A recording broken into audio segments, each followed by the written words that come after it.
Hello বন্ধুরা, তোমরা সবাই কেমন আছো? আশা করি সকলেই খুব ভালো আছো আর আমিও ভীষণ ভালো আছি। তোমাদের আরেকবার পূজাস কিচেনে সকলকে স্বাগত। আজকে আরেকটি নতুন রেসিপি নিয়ে চলে এসেছি বন্ধুরা। সেটি হলো ক্যাপসিকাম ফুলকপি পনির বা ফুলকপি ক্যাপসিকাম পনির, যেটাই বলো না কেন, খেতে কিন্তু এই রেসিপিটি দুর্দান্ত লাগে। যখন এই শীতের দিনে ফুলকপির ওই পাতলা ঝোল বা তরকারি খেতে ভালো লাগে না, তখন যদি তোমরা এই রেসিপিটি একবার বাড়িতে ট্রাই করো, আমার বিশ্বাস যে তোমাদের সকলেরই কিন্তু খুবই ভালো লাগবে। রুটি, নান, পরোটা, পোলাও, ফ্রাইড রাইস, পোলাও সবকিছুর সাথেই কিন্তু বন্ধুরা এই রেসিপিটি দুর্দান্ত টেস্টি লাগে খেতে। রেসিপির সমস্ত উপকরণগুলি আমি আমার ডেসক্রিপশন বক্সে দিয়ে দেবো, তোমরা সবাই দেখে নেবে। আর সকলকে নতুন বছরের অনেক অনেক অনেক বেশি শুভেচ্ছা। সকলেরই নতুন বছর খুবই ভালো কাটুক। দেখো আমাদের যা যা লাগছে আমি সবকিছু রেডি করে নিয়েছি বন্ধুরা। সবার প্রথমে ফুলকপিগুলোকে আমি এরকম বড় বড় স্লাইস করে কেটে নিয়েছি বা ভাগ করে নিয়েছি, যেটাই বলো না কেন। নতুন আলু এরকম করে ডুমো ডুমো করে আমি কেটে নিয়েছি। বেশ কিছুটা ধনেপাতা, আর লাগছে কড়াইশুঁটি, টক দই আর 4 মগজ। আর আমি চীনাবাদামটিকে একটু হালকা কড়াই এরকম করে ফ্রাই করে নিয়ে আমি কিন্তু চোকলাগুলোকে ছাড়িয়ে নিয়েছি। লাগছে বেশ কিছুটা ক্যাপসিকাম আর পনির আর টমেটো, আদা, কাঁচা লঙ্কা, ব্যাস আর কিছু কিন্তু লাগছে না। সবার প্রথমে আমি একটি মশলা তৈরি করে নিচ্ছি। সবার প্রথমে আমি বেশ কিছুটা একটি মিক্সিতে কাঁচা লঙ্কা, বেশ কিছুটা আদা আর দিচ্ছি টমেটো দুটোর মতো। আমি সামান্য একটু জল দিয়ে এটাকে কিন্তু পেস্ট করে নেব। ঝালটি অবশ্যই তোমরা তোমাদের ইচ্ছে মতো অ্যাড করবে। দেখো আমাদের পেস্টটি কিন্তু খুব সুন্দর করে হয়ে গেছে। আমি একটি বাটিতে ট্রান্সফার করে নিচ্ছি। তারপর আরেকটি আমি মিক্সির মধ্যে আমি একটি মশলা তৈরি করে নিচ্ছি। সেটি হলো বেশ কিছুটা চীনাবাদাম যে আমি ভেজে রেখে দিয়েছিলাম, চকলেটটিকে ছাড়িয়ে সেটি দিয়ে দিলাম। আর দিচ্ছি বেশ কিছুটা 4 মগজ। সামান্য একটু জল দিয়ে আমি এটিকেও কিন্তু পেস্ট করে নিয়েছি। তোমরা দেখতেই পাচ্ছ আমাদের আরেকটি মশলা কিন্তু একদম তৈরি হয়ে গেল। তারপর গ্যাসে একটি কড়াই বসিয়ে দিয়েছি। এখানে বেশ কিছুটা সাদা তেল আর বেশ কিছুটা আমি ঘি দিয়ে দিচ্ছি।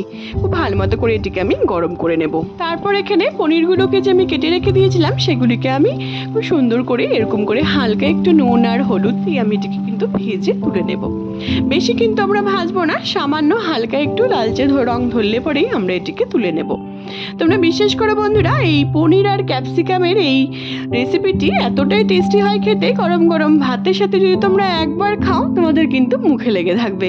লুচির সাথে, নানের সাথে, সব কিছুর সাথেই কিন্তু রেসিপিটি দারুণই জমে যায়। দেখো আমার পনিরগুলি কিন্তু ভাজা হয়ে গেছে। আমি এবার সবগুলোকে কিন্তু তুলে নিয়েছি।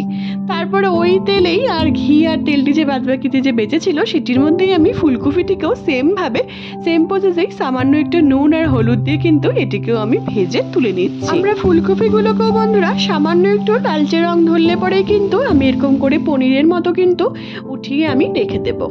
তোমরা বিশ্বাস করো বন্ধুরা, ক্যাপসিকামের অনেক সময় অনেককে কি হয়, ক্যাপসিকামের রেসিপি কিন্তু অনেকেই কিন্তু খুব একটা পছন্দ করে না বা খেতে কিন্তু ভালোবাসে না। কিন্তু তোমরা যদি এই রেসিপিটি একবার বাড়িতে ট্রাই করো, আমার বিশ্বাস যে তোমাদের খুবই কিন্তু ভালো লাগবে। আমি ফুলকপিগুলোকে আমি এবার ভেজে তুলে নিয়েছি। এবার ওই তেলেই আমি আবার সামান্য একটু নুন আর হলুদ দিয়ে আলুগুলোকে যে কেটে রেখেছিলাম সেগুলোকেও আমি হালকা একটু লালচে রং ধরা অবধি আমি ভেজে কিন্তু তুলে নিচ্ছি। তারপর তোমরা নেক্সট স্টেপ দেখো বন্ধুরা, আমি আলুগুলোকেও কিন্তু ওই ফুলকপি আর পনিরের মতো আমি ভেজে কিন্তু তুলে নিয়েছি। তারপর আমরা ওই তেলেই সামান্য একটুখানি আবার সাদা তেল আর সামান্য একটুখানি ঘি দিচ্ছি আমি। যখন এটি খুব সুন্দর একটি স্মেল বেরোবে, তারপর আমি এটিকে ফোড়ন দিয়ে বাদবাকি মশলাগুলোকেও কিন্তু আমি খুব সুন্দর করে ভেজে নেব। তারপর এখানে সবার প্রথমে আমি বেশ কিছুটা গরম মশলা, সব রকম গরম মশলা আমি দিয়ে দিলাম। লং, দারচিনি, ছোট এলাচ, বড় এলাচ, লবঙ্গ সব কিছু দিয়ে দিয়েছি। আর দিয়েছি 2টো তেজপাতা, আর দিচ্ছি 2টো শুকনো লঙ্কা, আর দিচ্ছি বেশ কিছুটা শাহি জিরে দিয়ে খুব ভালো মতো করে যখন এটি খুব সুন্দর একটি মিষ্টি একটি গন্ধ বেরোবে বন্ধুরা, তখন আমরা এর মধ্যে যে আমি কাঁচা লঙ্কা আর আদা আর টমেটোটাকে পেস্ট করে রেখে দিয়েছিলাম সেটিকে দিয়ে তেল ছেড়ে আসা অবধি আমরা খুব সুন্দর করে কিন্তু এটিকে আমরা কষিয়ে নেব। নিরামিষ হতে পারে এই রেসিপিটি, কিন্তু এতটাই টেস্টি হয় খেতে, মাছ মাংসকে কিন্তু খুবই হার মানিয়ে দিবে। দেখো বন্ধুরা, তারপর এখানে যতটা আমাদের লবণ লাগছে আমি সেটিকে কিন্তু নুনটিকে আমি অ্যাড করে দিলাম। পরিমাণ মতো নুনটি আমরা অ্যাড করে দিয়েছি। সব রকম আমি গুঁড়ো মশলা অ্যাড করে দিচ্ছি 1 টেবিল চামচ করে। ধনে গুঁড়ো, কাশ্মীরি লঙ্কার গুঁড়ো, লঙ্কের গুঁড়ো, হলুদ গুঁড়ো সব কিছু কিন্তু আমি অ্যাড করে দিয়েছি। জিরে গুঁড়ো আমি 1 টেবিল চামচ দিয়েছি। খুব ভালো মতো করে নাড়াচাড়া করে মশলাটিকে তারপর সামান্য একটুখানি জল দিয়ে আমি কিন্তু এটিকে কষিয়ে নেব। দেখো বন্ধুরা, তেল ছেড়ে আসা অবধি আমরা কষিয়ে নিয়েছি। তারপর এখানে আমি 2 টেবিল চামচ কি 3 টেবিল চামচের মতো টক দইটিকে খুব ভালো মতো করে ফেটিয়ে রেখে দিয়েছিলাম। খুব সুন্দর করে আমি এবার এর মধ্যে অ্যাড করে দিলাম। আমরা কিন্তু আঁচটি কিন্তু খুবই লোতে রেখে দিব, না হলে অনেক সময় কি হয় বন্ধুরা, একদম লোতে রাখতে হবে আঁচটিকে, না হলে অনেক সময় ফেটে যাওয়ার কিন্তু ভয় থাকবে। তারপর এখানে যে আমরা চারমগজ আর চীনাবাদামটাকে পেস্ট করে রেখে দিয়েছিলাম সেটিকেও আমরা দিয়ে দিলাম। তোমরা চাইলে পরে কিন্তু চীনাবাদামের বদলে কাজু বাদামও অ্যাড করতে পারো, কিন্তু এক একটা বাদামের এক এক রকম কিন্তু স্বাদ হবে খেতে। তারপর এখানে দিয়ে খুব ভালো মতো করে টক দইটাকে দিয়েও আমি কষিয়ে নিয়েছি। আবার টক দইটাকে কষিয়ে নেওয়ার পর আমি যে চীনাবাদাম আর চারমগজটাকে দিয়েও আমি এবার খুব সুন্দর করে কিন্তু কষিয়ে নেওয়া আমার হয়ে গেছে। তারপর এখানে আমি ফুলকপি আলুটিকে যে ভেজে রেখে দিয়েছিলাম সেটিকে দিয়ে খুব ভালো মতো করে নাড়াচাড়া করে আমরা এটিকে কিন্তু ঢেকে বেশ কিছুক্ষণ ধরে আমরা এটিকে রান্না করে নেব। এখানে আমি স্বাদটিকে ব্যালেন্স করার জন্য সামান্য একটুখানি চিনি অ্যাড করে দিচ্ছি। দিয়ে খুব ভালো মতো করে নাড়াচাড়া করে আমরা এবার পনিরগুলিকে যে ভেজে রেখে দিয়েছিলাম বন্ধুরা সেগুলিকে দিয়ে খুব ভালো মতো করে নাড়াচাড়া করে নিচ্ছি আমরা। আমাদের ফুলকপি পনিরের রেসিপি কিন্তু প্রায় হয়ে এসছে। তারপর এটিকে ঢেকে আমি কিন্তু এটিকে সিদ্ধ করে নেব। খুব ভালো মতো করে সিদ্ধ করে নেওয়ার পর এখানে আমি আলাদা একটি প্যানের মধ্যে আবার বেশ কিছুটা সাদা তেল আর গাওয়া ঘি আমি দিয়ে দিলাম। দিয়ে যে ক্যাপসিকাম আর মটরশুঁটিটিকে রেখে দিয়েছিলাম বন্ধুরা সেটিকে হালকা একটুখানি ভেজে আমি ওই পনির আর ফুলকপির মধ্যে কিন্তু দিয়ে দিচ্ছি। আমাদের এই ফুলকপি আর পনিরের রেসিপিতে বন্ধুরা এই ক্যাপসিকাম আর এই মটরশুঁটিটি দিলে পরে এতটা টেস্টি হয় খেতে। আলাদাভাবে যদি তোমরা এরকম করে হালকা একটুখানি ঘিতে ভেজে তারপরে এটিকে এই পনিরের রেসিপিতে অ্যাড করো, দেখবে খুবই সুন্দর একটি স্মেল বেরোবে, খুবই টেস্টি হবে খেতে। তারপর এখানে খুব ভালো মতো করে ঢাকনাটিকে সরিয়ে আমি নাড়াচাড়া করে নিয়েছি বেশ কিছুক্ষণ ধরে। তারপর যখন হালকা একটুখানি ভাজা ভাজা হয়ে গেছে দুটি, সেটিকে আমরা দিয়ে দিলাম। দিয়ে খুব ভালো মতো করে নাড়াচাড়া করে আবার আমি ঢেকে মিনিট 5 এটিকে আমি রান্না করে নিচ্ছি। আমাদের ক্যাপসিকাম ফুলকপি পনির বা ফুলকপি ক্যাপসিকাম পনির যেটাই বলো না কেন বন্ধুরা আমাদের কিন্তু হয়েই এসছে। তারপর খুব ভালো মতো করে কষিয়ে নেওয়ার পর সামান্য একটুখানি যতটা আমি গ্রেভি বা ঝোল পছন্দ করি ততটাই কিন্তু আমি দিয়েছি। তোমরা তোমাদের ইচ্ছে মতো ঝোল বা গ্রেভি কিন্তু অ্যাড করতে পারো।